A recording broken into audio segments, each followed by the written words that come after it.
बंटी कबूतर अपनी नेकी के सभी कामों को एक एक करके गिनवाता है और टुनटुनी सिर्फ इतना ही बताती है कि उसने सारा दिन गाय के इलाज पर खर्च कर दिया। टुनटुनी के पास बताने के लिए कुछ नहीं है, इसलिए वो चुप हो जाती है।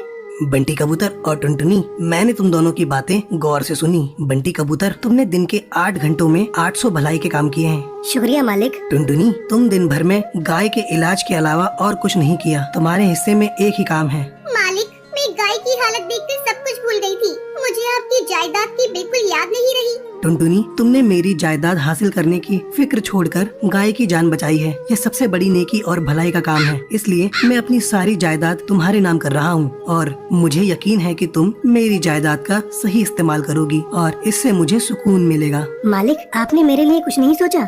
बंटी कबूतर, फिक्र मत करो, मैं तुम्हें भी कुछ देकर जाऊंगा। मालिक, मुझे आपकी जायदाद की ख्वाहिश नहीं है। आप बंटी कबूतर को ही सब कुछ दे दीजिए। नहीं टुनटुनी, आज से तुम ही मेरी जायदाद की मालकिन हो। बस एक ही गुजारिश है तुमसे, मेरी जिंदगी के आखिरी दिनों में तुम मेरे साथ रहकर मेरी देखभाल करना। टुनटुनी कड़कनाथ को शुक्रिया अदा करके उस गाय के पास जाती है जिसका उसने इलाज करवाया है। टुनटुनी गाय के पास जाकर उसे चारा खिलाती है। गाय अब पूरी तरह से ठीक हो गई थी। ये सड़कों पर फिरने वाली आवारा गाय है, इसलिए उस गाय को कड़कनाथ के घर लेकर आती है और गाय के साथ खुद भी वहीं रहने लगती है। टुनटुनी अब एक बेटी की तरह कड़कनाथ की खिदमत करने लगती है। वक्त पर दवाई और खाना पीना देती है, गाय का ताज़ा दूध पिलाती है। टुनटुनी, तुम मेरी कितनी खिदमत करती हो, कभी आराम भी कर लिया करो। टुनटुनी, आज से तुम मुझे अब्बू जान कहोगी। ठीक है अब्बू जान, जब तक आप पूरी तरह से दुरुस्त नहीं हो जाते, मैं आराम नहीं करूंगी।